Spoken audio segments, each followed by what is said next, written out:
নজর রাখবো পরবর্তী সংবাদে। 13 মে এই দিনটিকে অন্ধবিশ্বাস বিরোধী দিবস হিসেবে পালন করলো বা পালন করবে অসম সরকার, এমনটাই সিদ্ধান্ত এই মুহূর্তে গৃহীত। 13 মে এই দিনটিকেই অন্ধবিশ্বাস বিরোধী দিবস হিসেবে অসম সরকারের নতুন ভাবে পালন হতে চলেছে। কিন্তু কেন এই বিশেষ আয়োজন, কেন এই ভাবনা চিন্তা? টেলিফোন লাইনে রয়েছেন প্রতিনিধি সম্রাট চৌধুরী। সম্রাট দা, অসমের মুখ্যমন্ত্রী হিমন্ত বিশ্ব শর্মার এবার নতুন ছবি লক্ষ্য করা যাচ্ছে যে অন্ধবিশ্বাস বিরোধী দিবস পালন হবে 13 মে, কিন্তু কেন, কি রয়েছে এর পেছনে মূল কারণ?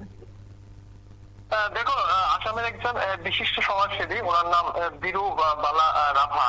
তো উনি দীর্ঘদিন আসামের যে আমাদের রাজ্যে যেরকম রয়েছে ডাইনি প্রথা, এবং আসামের কিন্তু বিভিন্ন উপজাতিদের মধ্যে এই ডাইনি প্রথার কিন্তু একটা প্রচলন রয়েছে। সেই ডাইনি প্রথার বিরুদ্ধে তিনি দীর্ঘদিন লড়াই সংগ্রাম করেছেন, এবং তার এই কাজের স্বীকৃতি স্বরূপ তাকে ভারত সরকার পদ্মশ্রী পুরস্কারে ভূষিত করেছে। এবং তার স্বীকৃতিতেই কিন্তু এবার আসাম সরকার এই দিনটিকে কুসংস্কার বিরোধী দিবস হিসেবে পালন করার একটি উদ্যোগ নিয়েছে।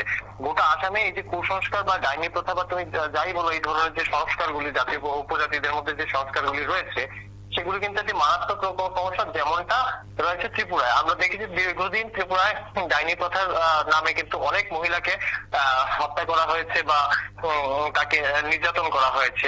একই রকম ভাবে প্রথা কিন্তু আসামে প্রচলিত, এবং এই প্রথার প্রতিবাদে এই 13 যে রাভা রয়েছেন, বীরুবালা রাভা, তার স্মরণে এই দিনটিকে আগামী বছর থেকে প্রত্যেক বছর পালন করা হবে। আবার প্রশ্ন হচ্ছে 13 মে কেন? কারণ তিনি গত বছরই, মানে 2024 গেল বছর 13 মে তিনি তার মৃত্যু হয়, এবং তারই মৃত্যু দিনটিকে স্মরণ করে রাখার জন্য এবার এই দিনটি পালনের উদ্যোগ নিয়েছে আসাম সরকার।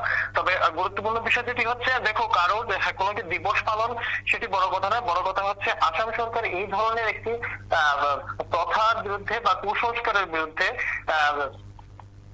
জনগণকে সচেতন করার জন্য, এবং জনগণ যাতে যুক্তি সহকারে বিভিন্ন জিনিসগুলি বিচার বিবেচনা করে, সেই উদ্দেশ্যে কিন্তু একটি দিবসকে আলাদা করে রেখেছে সারা বছরের মধ্যে, যেখানে দিবসটি পালন করা হবে এবং মানুষকে সচেতন করার একটি উদ্যোগ নেওয়া হবে। সুপ্রীতি।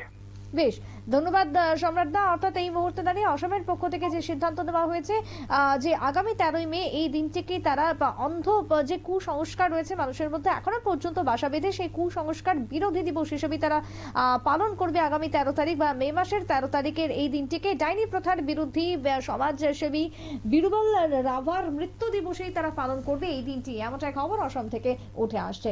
ছোট্ট একটা বিরতি নিয়ে নেব, ফিরে আসবো বিরতির পর, সঙ্গে থাকুন।